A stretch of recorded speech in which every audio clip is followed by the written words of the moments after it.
وہ کیا بلند مقام ہونا۔ سادہ بات یہ ہے کہ انقلاب قربانی کے بغیر نہیں آتا، اور انقلاب جسے ہم مصطفی انقلاب کہتے ہیں وہ میں پچھلی 2 نشستوں میں تفصیلاً بھی اور اجمالاً بھی بتا چکا ہوں کہ اس انقلاب کے لیے ہمیں اپنے بہت سارے ساتھی ابھی تیار کرنا ہے۔ اگر میں ایک جملے میں کہنا چاہوں تو یوں سمجھیں کہ ابھی کم از کم منڈی بہاؤالدین کی سرزمین سے جب تک ہم 16,000 جیالے آپ کے ساتھ تیار نہیں کر لیتے تب تک انقلاب کا خواب شرمندہ اتنا بھی۔ یہ بات آپ سن چکے ہیں نا پہلی 2 نشستوں۔ آج اس کے لیے باقاعدہ آپ کو ایک لائحہ عمل دینا ہے، ایک ورکنگ پلان دینا ہے، جس پر عمل کرتے ہوئے انشاءاللہ میرے مولا نے چاہا تو اگلے 3 سالوں کے اندر ہم نے اس ٹارگٹ کو اچیو کیا۔ مگر سچی بات یہ ہے کہ میں اس کام کو کام نہیں سمجھتا کہ جس کام کو کرتے ہوئے انسان برڈن فیل، بوجھ فیل، اور وہ سمجھے کہ کس مصیبت میں پھنس گیا ہوں، وہ کام نہیں۔ دیکھیے میں آپ کا ہوں اور آپ سارے میرے، آپ کی پریشانی میری پریشانی ہے اور آپ کی خوشی میری خوشی، اور اگر ہم نے پریشان ہو کر کوئی کام کیا تو اس کام کرنے کا کوئی مزہ نہیں۔ آج قبل اس کے کہ میں وہ لائحہ عمل آپ کو دوں اور پھر اس کے بعد ہم حلف اٹھائیں، اس سے پہلے آپ کی پریشانیوں کا ایک نسخہ آپ کو دینا چاہتا ہوں کہ پریشانیوں کا حل کیا۔ کم و بیش زیادہ نہیں تو 6 سال تو مجھے شمالی پنجاب میں تنظیمی کام کرتے ہوئے، جس میں میں نے بہت کچھ سیکھا۔ میرا انالیسس یہ ہے کہ جس ضلع کے، جس تحصیل کے، جس پی پی حلقے کے اور جس یونین کونسل اور یونٹ کے ذمہ داران وقت کی قربانی دینے والے بن جائیں، مال کی قربانی دینے والے بن جائیں، ان لوگوں کے لیے کام کرنا کوئی مشکل نہیں، وہ ایسے کام ہوتا ہے، مگر قربانی دینا اتنا آسان کام نہیں ہے۔ اور جہاں لوگ وقت نہیں دے پاتے وہاں کتنے لائق لوگ بھی کیوں نہ رہتے ہیں جن کے اندر قربانی کا جذبہ پیدا نہیں ہوتا، یوں سمجھ لیں کہ وہ لائق ہو کر بھی کچھ نتیجہ بھی نہیں کرتے۔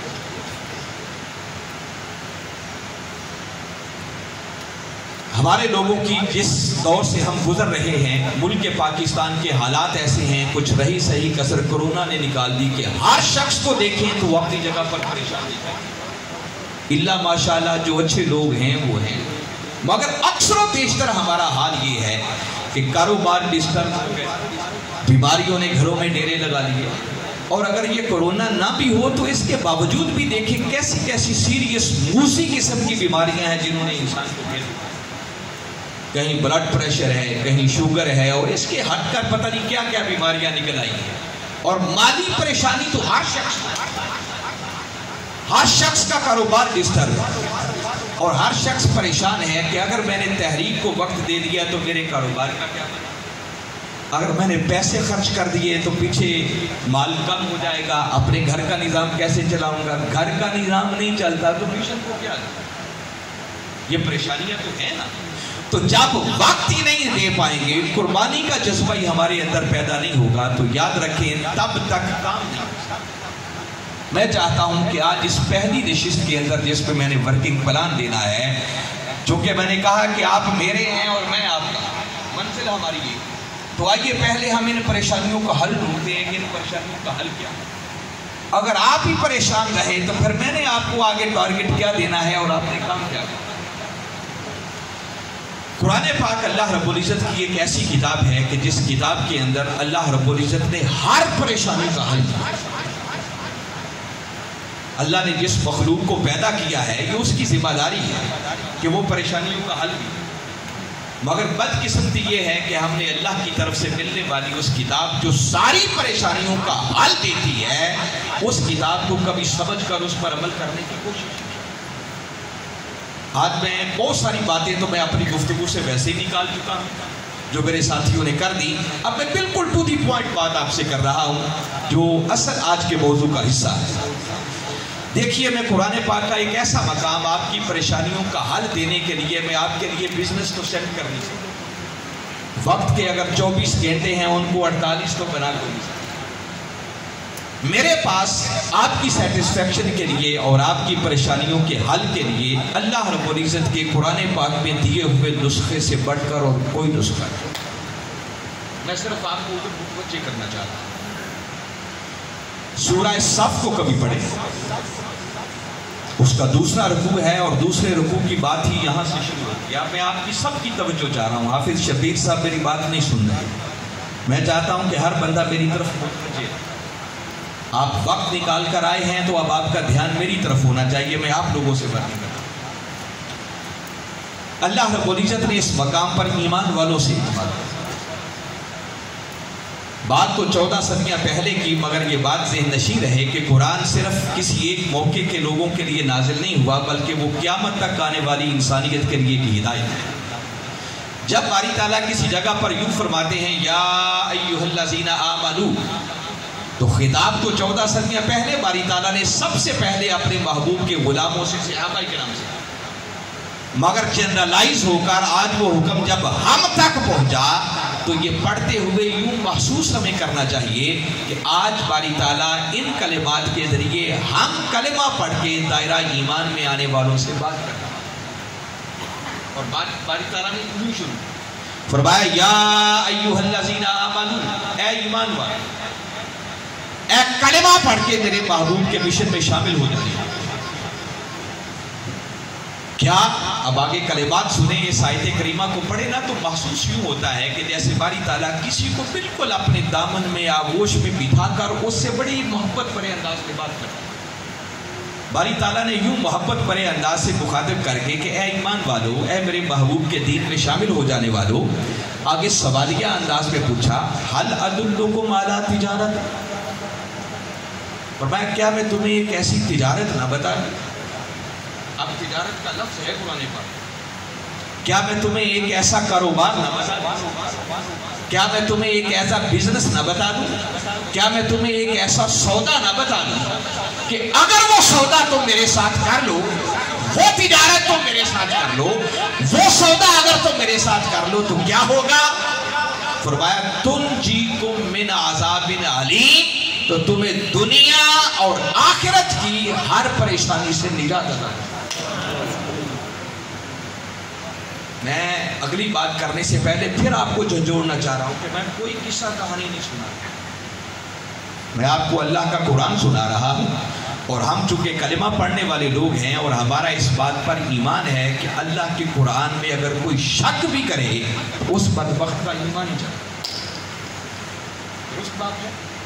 اب باری تعالیٰ فرما رہے ہیں کہ اے ایمان والو، اے کلمہ پڑھ کے میرے محبوب کی امت میں آ جانے والو، حل ادلکم علی تجارت، کیا میں تمہیں ایک ایسی تجارت نہ بتا دوں؟ کیا تمہیں ایک ایسا سودا نہ بتا دوں؟ کیا تمہیں ایک ایسا نسخہ نہ بتا دوں کہ اگر وہ سودا تم میرے ساتھ کر لو تو ہوگا کیا؟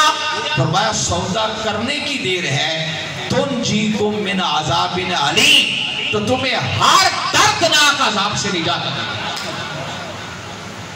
مولا دنیا کی بات کر رہا ہے یا آخرت کی بات کر رہا ہے؟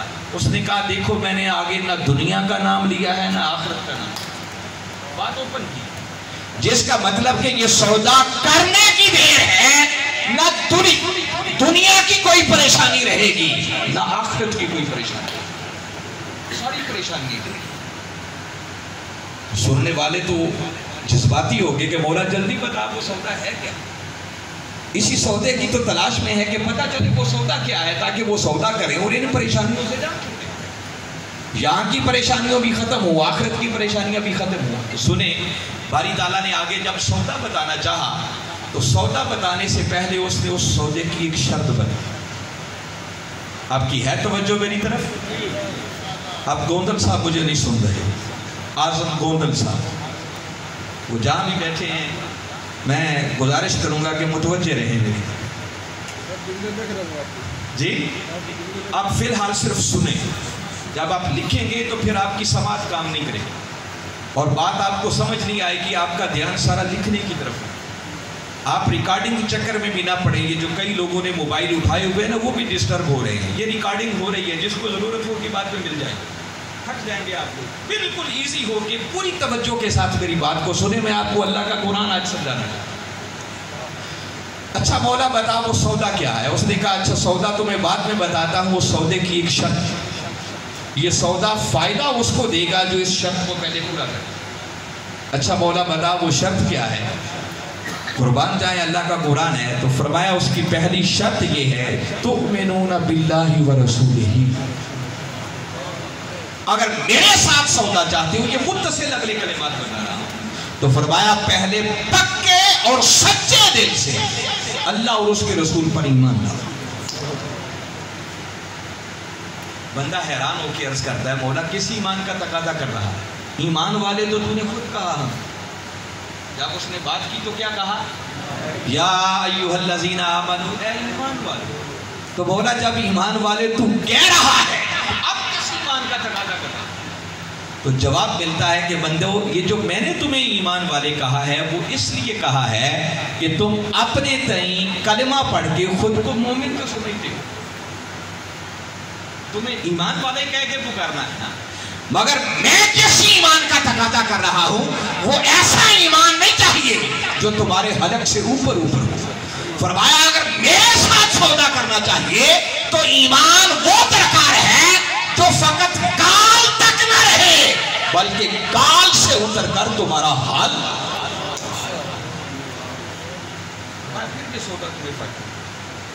بولا کیا مطلب؟ فرمایا مطلب بڑا سادہ سا ہے کہ میں اس ایمان کا تقاضا کر رہا ہوں کہ جو کچھ میں کہہ دوں اور جو کچھ میرا رسول فرمائے، فرمایا دنیا ادھر سے ادھر ہو جائے، تمہاری عقل کی سمجھ میں بات آئے یا نہ آئے، بس جو کچھ میں کہہ دوں اور جو میرا رسول کہہ دے اس میں رتی برابر بھی شک کی دراڑ پیدا نہیں کرنی،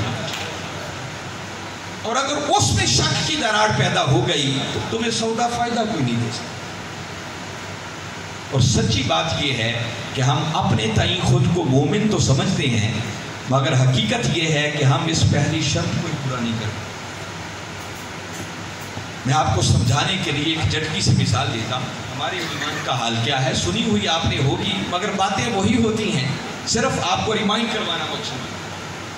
مولانا صاحب تھے مسجد میں خطاب کر رہے تھے اور دوران خطاب انہوں نے ایک مسئلہ بتایا کہ بھئی دیکھیے اگر کبھی دریا پار کرنا ہو کشتی نہ ملے تو بسم اللہ پڑھ کے مصلی بچھائیں تو دریا پار۔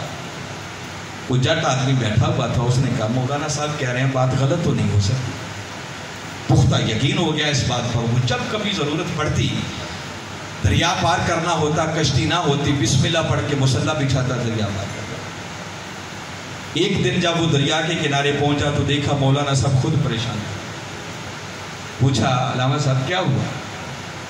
وہ بڑے مایوس سے نظر آئے اور کہنے لگے کہ میں نے پار جانا تھا اور کشتی ابھی نکل گئی ہے، پریشان کھڑا ہوں کہ اب کیسے جاؤں؟ وہ پلٹ کے کہتا کہ مولانا صاحب خود ہی تو آپ نے مسئلہ بتایا اور میں تو روز اس پہ عمل کرتا ہوں، تم بھی بسم اللہ پڑھو مصلی بچھاؤ اور دریا پار کرتا۔ تو مولانا صاحب کہتے ہیں کہ ہاں مصلی تو بچھاتا ہوں مگر پہلے مجھے رسہ ڈالا۔ ہمارا ایمان رسے والا، ہم اوپر سے کلمہ ضرور پڑھتے ہیں مگر دل سے اللہ اور اس کے رسول کی باتوں پر ہمارا پختہ ایمان اور یقین نہیں ہے۔ اگر ایمان یہ کال سے اتر کر ہمارا حال بن جائے تو واللہ میں بتا رہا ہوں ہمارا اٹھنا بیٹھنا چلنا پھرنا یہ سارا رنگ ڈھنگ کیفیت ہوتی۔ ایمان دیکھنا ہو تو چونکہ یہ دن جا رہے ہیں نا، میں بتا رہا ہوں کبھی ابراہیم علیہ السلام کا ایمان دیکھا، باری تعالیٰ نے ان کے لیے فرمایا اِنَّهُ مِنْ عِبَادِنَا الْمُؤْمِنِينَ، لوگو ابراہیم میرے مومن بندوں میں سے ایک مومن بندہ تھا۔ کیسا بندہ تھا؟ کیا مولا کی کرم پر اور اس کی رحمتوں پر ایمان اور یقین تھا کہ نمرود میں آگ میں پھینکنے کا فیصلہ کرنا۔ اور یہ معروف بات ہے آپ نے سنی ہوئی ہے، آگ کا الاؤ ہے، آگ کے شعلے آسمان سے باتیں کر رہے ہیں، مجنیک میں بٹھا دیا گیا، قریب تھا کہ آگ میں پھینک دیا گیا۔ جبریل امین علیہ السلام مولا کی بارگاہ میں عرض کرتے ہیں مولا سنا ہے ابراہیم کو تجھ سے بڑا عشق ہے، اجازت ہو تو آج ذرا تھوڑا آزماؤ۔ اجازت ملی، آئے اور ابراہیم علیہ السلام سے آ کے عرض کرنے لگے کہ ابراہیم مشکل گھڑی آ گئی، کو میری مدد کی ضرورت ہو تو میں حاضر ہوں۔ قربان جائیں ابراہیم علیہ السلام کے جواب پر فرمانے لگے کہ ویسے تو بندہ سراپا محتاج ہے، مگر جبریل ایسی کوئی حاجت نہیں ہے جس کے لیے مجھے تیری مدد کی ضرورت ہے۔ وہ پلٹ کر پھر کہنے لگے کہ اچھا اگر مجھ سے مدد مانگتے ہوئے شرم آتی ہے تو کھڑی تو مشکل ہے، آگ کا الاؤ ہے، اگلے لمحے جا رہے تو اپنے مولا سے مدد مانگو، اس میں تو کوئی شرم والی آر والی بات نہیں۔ اور پھر قربان جائیں ابراہیم کے ایمان پر اور ان کے توکل پر بھروسے پر عرض کرنے جواب دینے لگے کہ جبریل جس رب سے مدد مانگنے کی بات کر رہا ہے وہ رب میرے حال سے مجھ سے بھی زیادہ، اگر میرا مولا اسی بات میں خوش ہے کہ اس کی خاطر آگ میں کود جاؤں تو ابراہیم اس کی خاطر دیکھتی ہوئی آگ میں بھی کودنے کے لیے، اور ابراہیم نے چھلانگ لگا۔ دیکھیے نا امتحان ہو رہا ہو، یہ امتحان تھا، اور امتحان کے کمرے میں بیٹھ کر امتحان دینے والا ممتحن سے اگر کہہ دے کہ میری تھوڑی سی مدد کر تو وہ امتحان رہتا ہے، وہ تو کوئی اور شکل بن جائے۔ ابراہیم علیہ السلام اللہ کے وہ مرد مومن ہیں کہ جنہوں نے آگ میں جاتے ہوئے خود رب سے مدد مانگنا، اس قدر توکل بھروسہ اور ایمان کہ وہ مولا چاہے تو مجھے اس دیکھتی ہوئی آگ سے بھی بچا سکتا ہے، اس کو ایمان کہتے ہیں۔ بیٹے کی قربانی مانگی دریک نہیں۔ اگر سوچے نا، ہم جانور ذبح کرتے ہیں، لوگ مسئلے پوچھتے ہیں، 10 لوگ گھر میں ہوتے ہیں جن پر قربانی دینا واجب ہوتے ہیں، مگر وہ مسئلے ڈھونڈ رہے ہوتے ہیں، کوئی ایسا مسئلہ مل جائے ایک ہی کر لے تو سب میں تیرا پاس جانور نہیں دے سکتے۔ اور قربان جائیں ابراہیم، یہ ہم صرف باتیں سنتے ہیں، کبھی ان کی تہ میں اتر کر غور کیا کریں۔ بیٹے کو قربان کرنا اور اللہ کی رضا کی خاطر اس کی گردن پر بھی چھری چلا دینا، یہ ابراہیم ہی کا کام ہے، اور نبی کا کام ہے۔ تب جا کر باری تعالیٰ نے یہ جب بیٹے کی قربانی پیش کر دی، تب اگلی آیات میں جا کر کہا سلام علی ابراہیم انا کذالک نجزی المحسنین انہو من عبادنا المؤمنین۔ لوگو ابراہیم میرے مومن بندوں میں سے ایک مومن بندہ۔ ایمان کسی اور حقیقت کا نام ہے، ہم نے کبھی ایمان کی لذت کو بھی چکھا ہی۔ باری تعالیٰ کہہ رہے ہیں کہ آئیے اگر میرے ساتھ سودا کرنا چاہتے ہو تو یہ سودا فائدہ اس کو دے گا جو پہلے میری اور میرے رسول کی زبان سے نکلی ہوئی بات میں رتی برابر بھی شک ہے۔ اب کہیں گے مولا کوئی مجھ سے پوچھے کہ آپ کس شک کی بات کر رہے ہیں تو میں چھوٹی سی مثال دیتا ہوں۔ یہ جو ہم اللہ کے دین کے لیے وقت نہیں دے پاتے، قربانی نہیں دے پاتے، پیسے دیتے ہوئے ہمیں ڈر لگتا ہے کہ اگر چلے گئے تو پیچھے قتل ہو جائے، زکوٰۃ ہم کوئی نہیں دیتے، کتنے ہیں جو حساب کر کے سال کے بعد اپنے مال کی زکوٰۃ دیتے ہیں۔ تو میں چھوٹی سی بات بتاتا ہوں، آپ قرآن سے بڑھ کر میں نے بتایا آپ کی سیٹسفیکشن کے لیے میرے پاس کوئی نسخہ نہیں، اور ذرا دیکھ لینا اللہ کی اس بات پر ہمارا کتنا ایمان ہے۔ اگر اس پر پختہ ایمان اور یقین ہو جائے تو کیا ہماری صورتحال یہی ہو جو ہم کر رہے ہیں؟ سورہ بقرہ کو پڑھے، پھر اللہ کا قرآن اب باری تعالیٰ فرما رہے ہیں اور آپ نے سن کے بتانا ہے کہ ذرا سوچیں اس سے بڑھ کر باری تعالیٰ ہمیں اور کیا سمجھا سکتا ہے، مگر ہم نے کبھی قرآن کو پڑھا نہیں ہے، سمجھا نہیں۔ فرمایا مثل الذین ینفقون اموالہم فی سبیل اللہ کمثل حبۃ، فرمایا یاد رکھو جو میرے محبوب کے لائے ہوئے دین کی سربلندی کے لیے مال خرچ کر، یہاں ابھی مال کی بات ہے، فرمایا ان خرچ کرنے والوں کی مثال ایسے ہی ہے کمثل حبۃ کہ جیسے تم اپنی آنکھوں سے دیکھتے ہو زمین میں ایک دانہ بوتے ہو، سبع سنابل، اور تمہاری آنکھوں کے سامنے اس ایک دانے میں سے 7 باتیں نکلتی، فی کل سنبلۃ مئۃ حبۃ، اور پھر تم دیکھتے ہو کہ ایک ایک بالی کے اندر 100 دانہ پیدا۔ یہ کون کہہ رہا ہے؟ اللہ تعالیٰ ہمیں سمجھا رہا ہے، اور وہ مثال ایسی دے کے اتنا نیچے اتر کر ہمیں سمجھا رہا ہے کہ کسی نالائق سے اسٹوڈنٹ کو بھی سمجھایا جائے تو اس کی کھوپڑی میں بھی یہ بات آ جائے۔ وہ کہتا ہے نادان ہو، ذرا سوچو تم اپنی آنکھوں سے دیکھتے ہو ایک دانہ زمین میں بو تو 7 بالیاں، ہر بالی میں 100 دانہ، تو ایک سے وہ کتنے بناتا ہے؟ 700۔ وہ مثال دے کے سمجھا رہا ہے جو میری راہ میں 1 روپیہ خرچ کرتا ہے، میں